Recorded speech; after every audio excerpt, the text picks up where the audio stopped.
Merci beaucoup pour ces propositions qui sont en effet stimulantes, qui augurent peut-être d'un certain avenir de l'Organisation internationale du travail et de ses normes, et de cet avenir, je crois que c'est Bernard Thibault qui, en guise de conclusion générale, va nous parler. Je lui cède tout de suite la parole. Merci. Alors, ça ne servira sans doute pas de conclusion générale, ce serait fort présomptueux de ma part, parce que vous m'avez livré à cet exercice un peu singulier, mais en même temps assez confortable, de vous livrer un libre propos qui doit porter sur le sujet cependant complexe de l'avenir de l'OIT et de ses normes.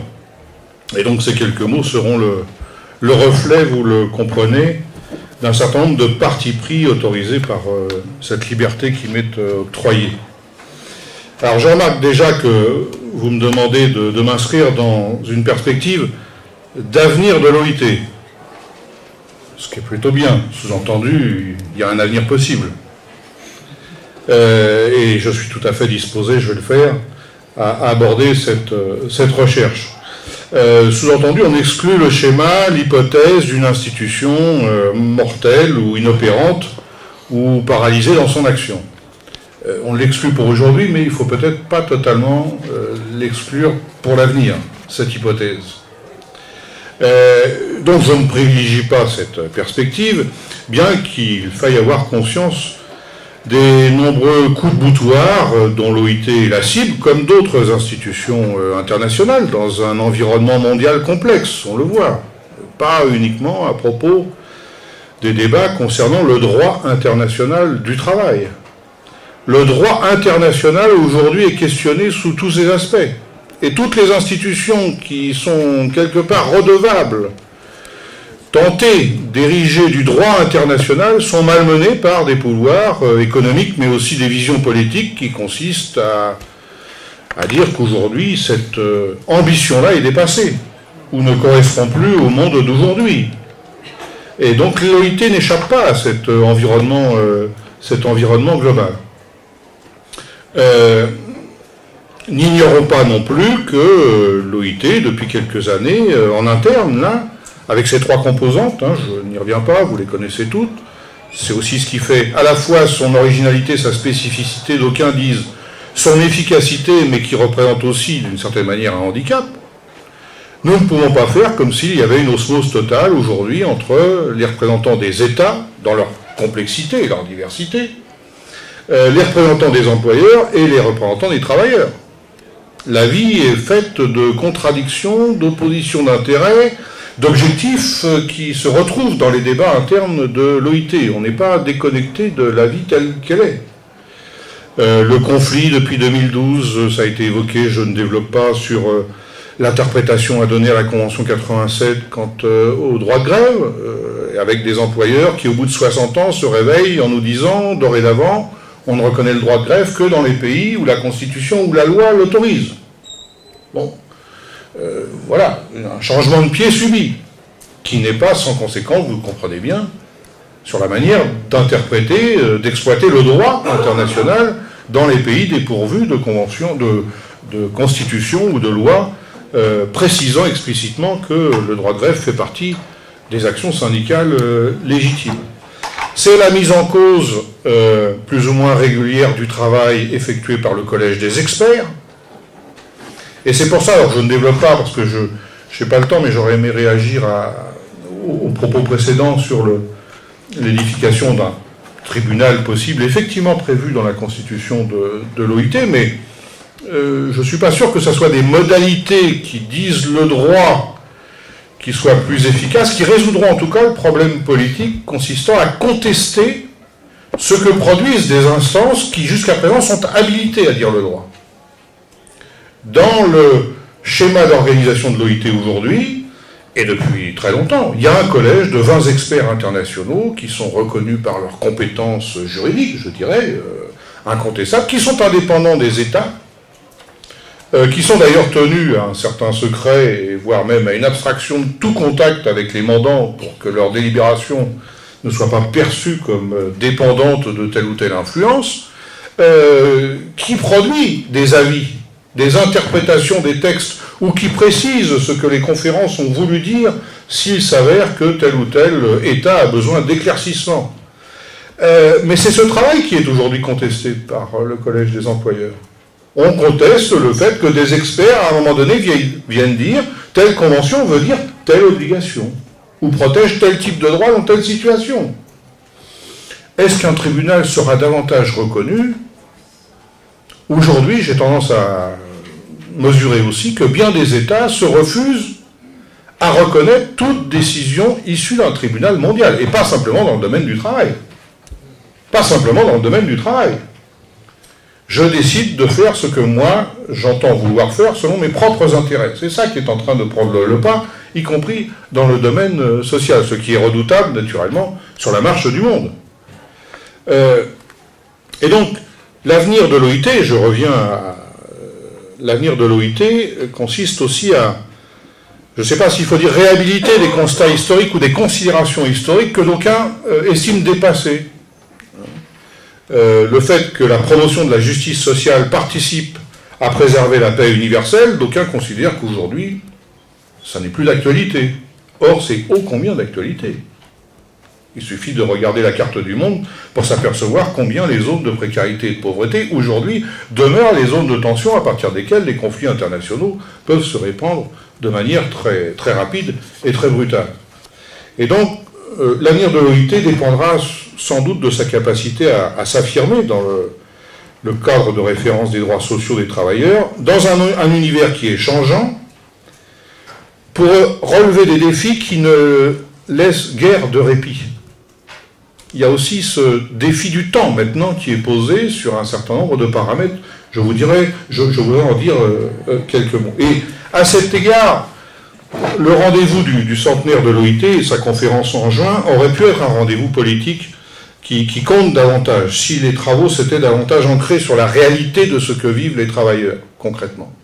Alors, j'entends que ça aurait pu être pire en termes de résultats, mais acceptons l'idée qu'après tout, ça aurait pu être meilleur aussi. Voilà, et j'aurais aimé que ça puisse être meilleur.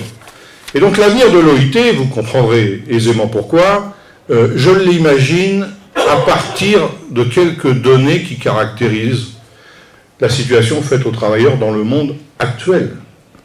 Je ne vais pas vous abreuver de trop de chiffres, mais parmi les chiffres qui ont servi de référence à la Commission mondiale réfléchissant sur le devenir du travail, il y a quelques chiffres qui sont à la fois démonstratifs mais alarmants. 60% des emplois dans le monde sont aujourd'hui dans l'économie informelle. En soi, déjà, cette seule donnée devrait représenter des clignotants d'alerte pour l'institution comme... enfin, voilà, c'est le premier défi. Et la tendance est à une dégradation dans ce domaine. Si encore on mesurait que la part d'informalité dans l'économie mondiale régresse, ça n'est pas le cas. Et donc la question de la légitimité, non pas institutionnelle, mais de l'efficacité de l'institution va finir par être posée s'il ne s'agit simplement que de délibérer pour une minorité mondiale, ce qui finit par être le cas aujourd'hui. 74% de la population mondiale n'a pas de véritable système de protection sociale, selon les critères de l'OIT. 300 millions de travailleurs vivent dans l'extrême pauvreté, c'est-à-dire avec moins d'1,90 $ par jour. Travaillent et vivent avec moins d'1,90 $ par jour. Et dans le même temps, l'OIT a relevé à l'occasion de la conférence qu'entre 1980 et 2016, les 1% des plus riches de la planète ont absorbé 27% de la croissance du revenu mondial, lorsque 50% des plus pauvres n'ont bénéficié que de 12%. L'accroissement des inégalités dans l'accentuation d'une économie de plus en plus interdépendante à l'échelle internationale est flagrante. Et donc se pose la question de la justice sociale dans ce cadre-là.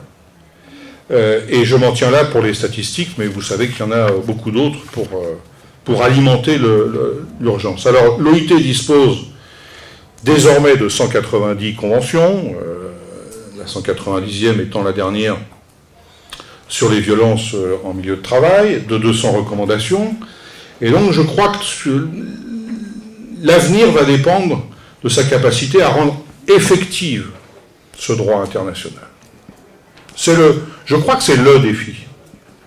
et qu'il apparaît de plus en plus, comment dire, surprenant, qu'on puisse parler de droit, de portée universelle, et quand on en mesure l'effectivité, s'apercevoir que, je ne dis pas qu'on s'en éloigne, mais on est très loin du compte. On est très loin du compte. Alors je sais que toute une série de sujets, de questions ont été posées quant à la question des moyens, des procédures, des pouvoirs, des articulations, mais je pense qu'il faut accepter l'idée de se reposer cette question, et c'est en ce sens que je regrette que la conférence du centenaire, quelque part, n'ait pas pu ou n'ait pas voulu, en fonction de la volonté des acteurs, de se réinterroger sur les mécaniques qui prévalent pour se poser la question, tout simplement, de leur efficience dans le contexte d'aujourd'hui. Et là, je pense qu'il y a de nouvelles raisons qui doivent nous inciter à se reposer la question des moyens pour rendre le droit international plus effectif. C'est que l'humanité tout entière est confrontée à des défis à très courte échéance et qui imposent de repenser à la fois le travail et les conditions sociales de son exercice. Les nouveaux bons technologiques, l'impasse climatique nous contraignent, qu'on le veuille ou non, à devoir redéfinir les modes, les finalités de production, les organisations des échanges, du commerce, du travail, alors que l'interdépendance des économies à l'échelle mondiale ne cesse de croître. C'est bien en essayant de penser des règles internationales qu'on pourra, je ne dis pas éviter le pire, mais en tout cas réunir les meilleures conditions pour faire face à des périls. Et donc, il est légitime de réfléchir et de redéfinir les futurs modes opératoires, mais la question est posée de savoir qui va être habilité avec quels moyens à définir ces nouveaux modes opératoires. Est-ce le marché qui va apporter les réponses à lui seul aux défis contemporains? Est-ce des experts? Lesquels? Selon quels critères? Est-ce des lobbies qui vont, en fonction de leur capacité d'influence, aider à prendre les décisions? Est-ce des dirigeants politiques dont on mesure dans beaucoup de continents combien leur légitimité est aujourd'hui mise en cause? Est-ce des citoyens? Est-ce des travailleurs? Et là, quelle doit être leur place pour participer à l'élaboration de ces réponses? Alors, Francis Maupin, je me permets de le reciter, à juste titre, rappelait une des considérations de la constitution de l'OIT, la non-adoption par une nation quelconque d'un régime de travail réellement humain fait obstacle aux efforts des autres nations désireuses d'améliorer le sort des travailleurs dans leur propre pays. Le sentiment qu'on peut avoir aujourd'hui, c'est que dans la pratique, la mise en concurrence exacerbée des travailleurs à l'échelle internationale conduit ou pourrait conduire à renoncer à l'amélioration des conditions sociales au nom de la compétitivité économique. On a là un inversement, en quelque sorte, de la mécanique, ce qui est naturellement redoutable. Aujourd'hui, la majorité du commerce mondial s'exerce en marge du droit international du travail. Et ça n'est pas tenable. Ça peut être tenable un certain temps, mais on voit bien les impasses auxquelles cela conduit. La seconde raison qui doit conduire à se réinterroger, d'après moi, sur les moyens de l'OIT, les moyens politiques, au sens large du terme, est alimentée par le mode de fonctionnement et le mode de prise de décision à l'OIT qui prévaut jusqu'à présent. Nous continuons d'agir comme si l'ensemble des acteurs institutionnels au sein de l'OIT étaient motivés par le même objectif. Je l'évoquais rapidement tout à l'heure.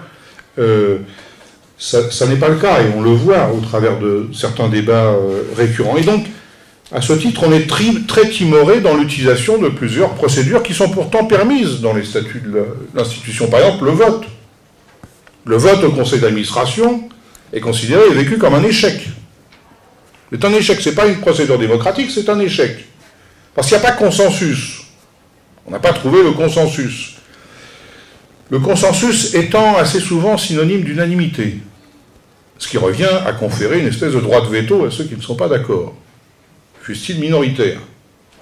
Et je me dis, les travailleurs l'ont fait il y a quelque temps, à propos de la situation au Qatar, parce que là, la situation était à ce point grave qu'on a considéré qu'on ne pouvait pas.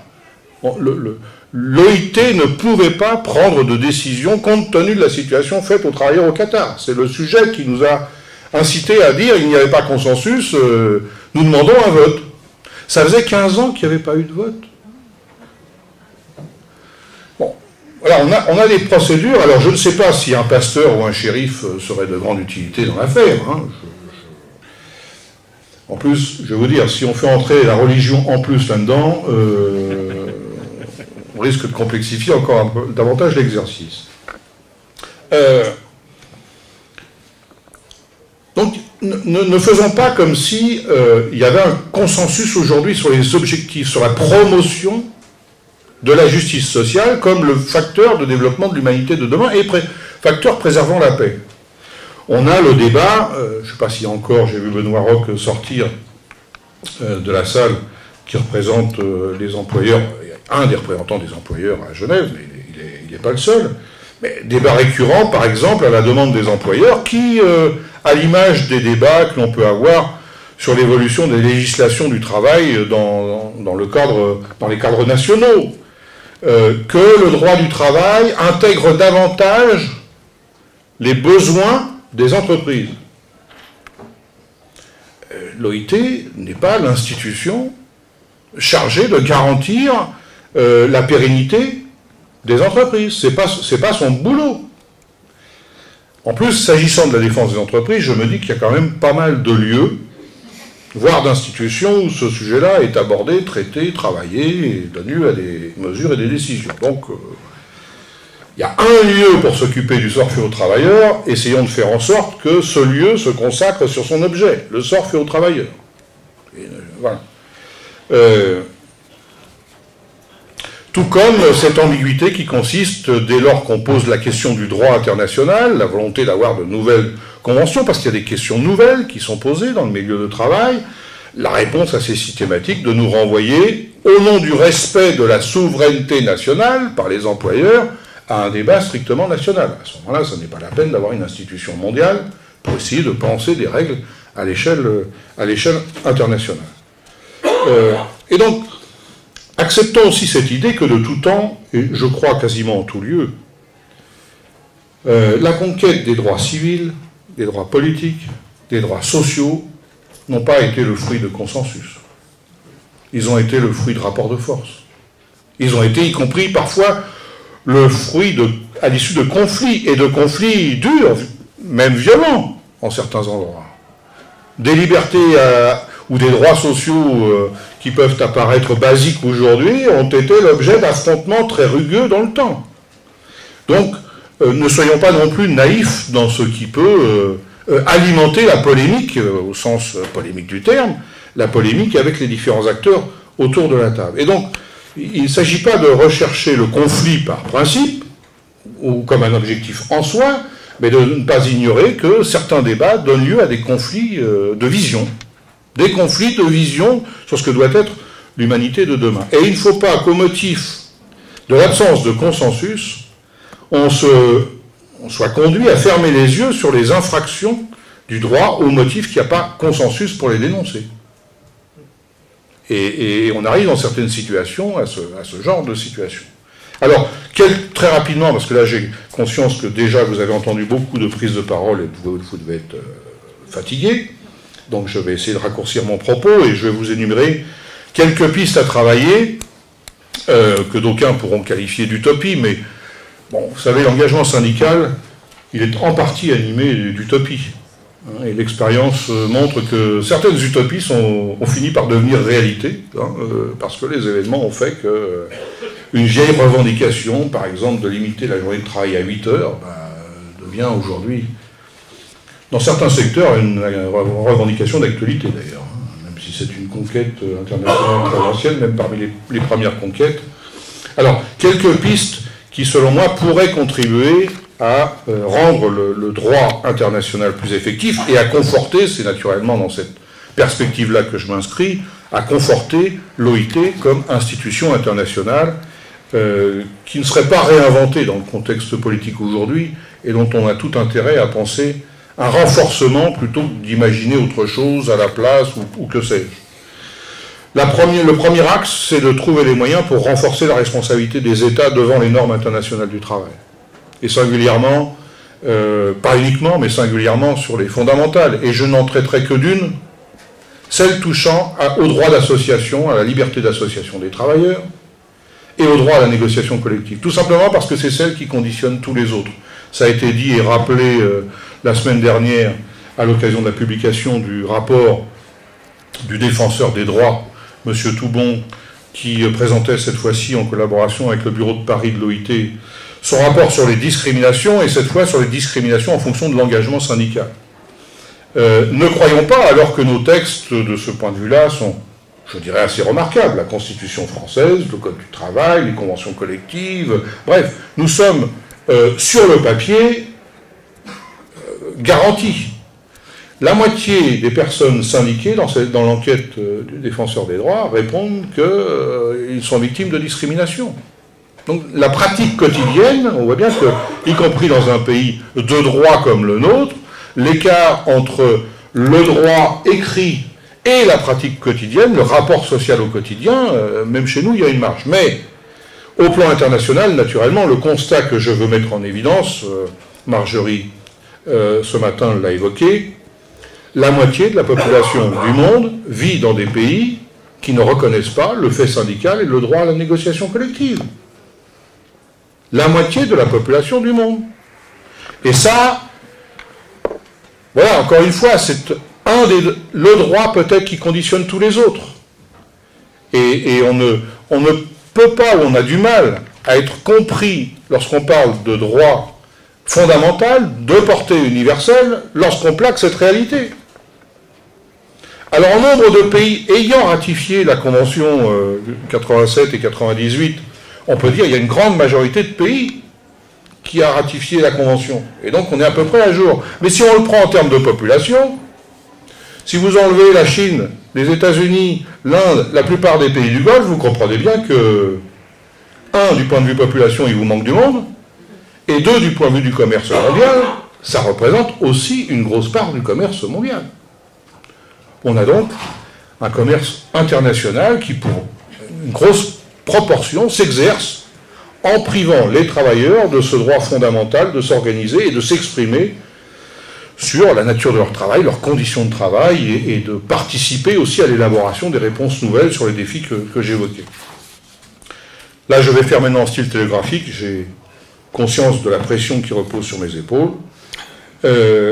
Oui, engager la responsabilité des entreprises multinationales, je sais aussi que ce n'est pas un débat nouveau ou une aspiration nouvelle, mais là aussi, je crois que l'OIT doit prendre conscience qu'il y a un écart grandissant entre ce qui est exigé de la part des États, qui doivent continuer à être redevables du droit, naturellement, la capacité de ces États, à côté d'autres entités économiques privées, qui représentent une force de frappe sur la marche de l'économie mondiale qui est bien supérieure à la plupart des États aujourd'hui.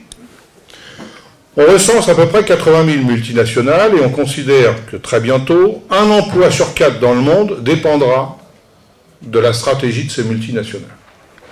Que ce soit la qualité de l'emploi, sa localisation, ses caractéristiques, sa rémunération. Donc, penser, continuer à diffuser le droit international en ne reposant que sur la seule capacité des États, et encore une fois, je ne veux pas la minorer, et ignorer des acteurs qui ont pris un poids, que l'on l'accepte ou pas, c'est une réalité, de plus en plus fort dans l'économie mondiale, et qui tirent d'ailleurs le plus grand bénéfice, voire le plus grand profit de cette mécanique de mise en concurrence internationale, c'est courir le 100 mètres avec un sabot au pied quelque part. Donc cette question de multinationales redevables du droit international, à mon avis, doit être au moins débattue, abordée et imaginée.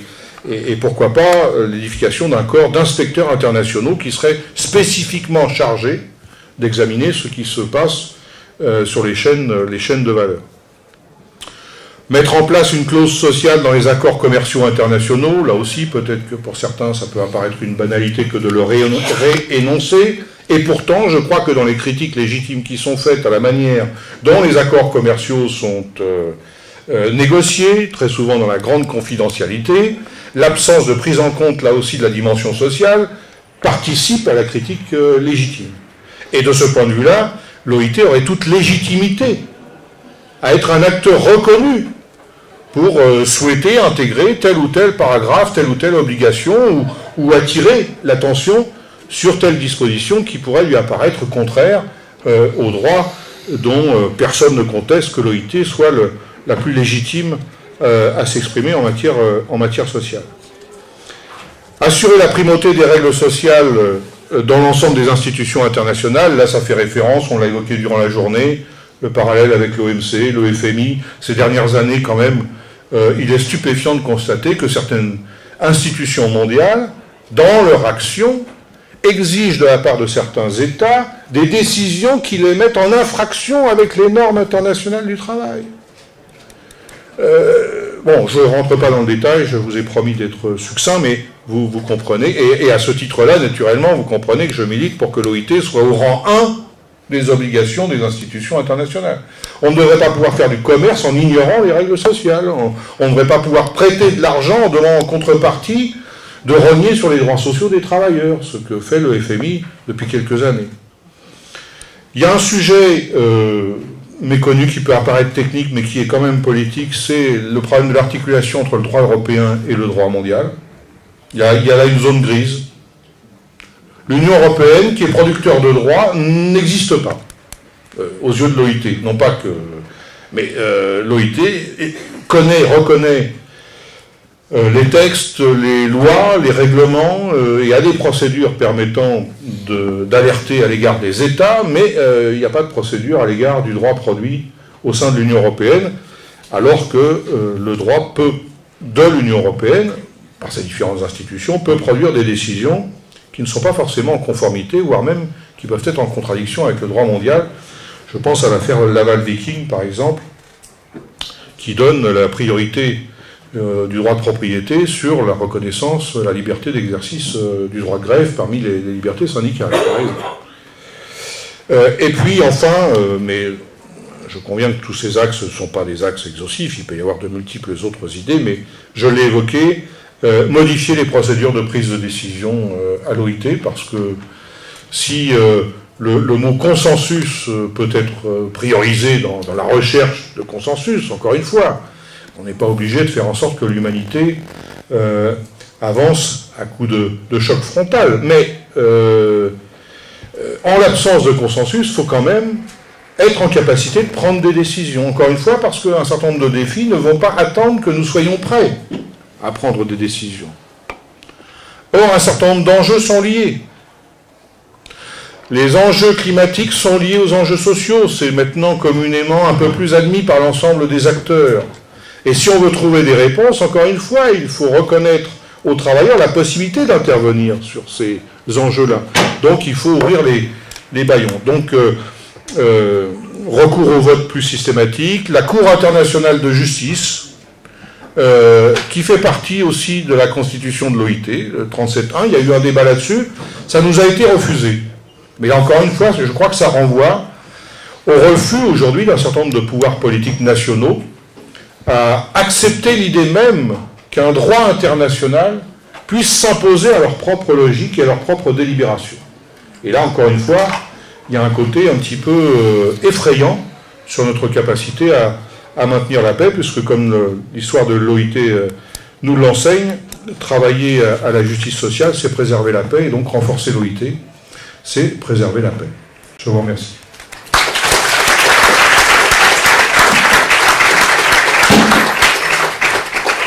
C'est nous qui vous remercions, monsieur, pour ces propos très, très stimulants sur l'avenir de l'OIT, très stimulants, pas toujours très optimistes, mais enfin, qui conclut en tout cas de la plus belle manière cette journée d'études.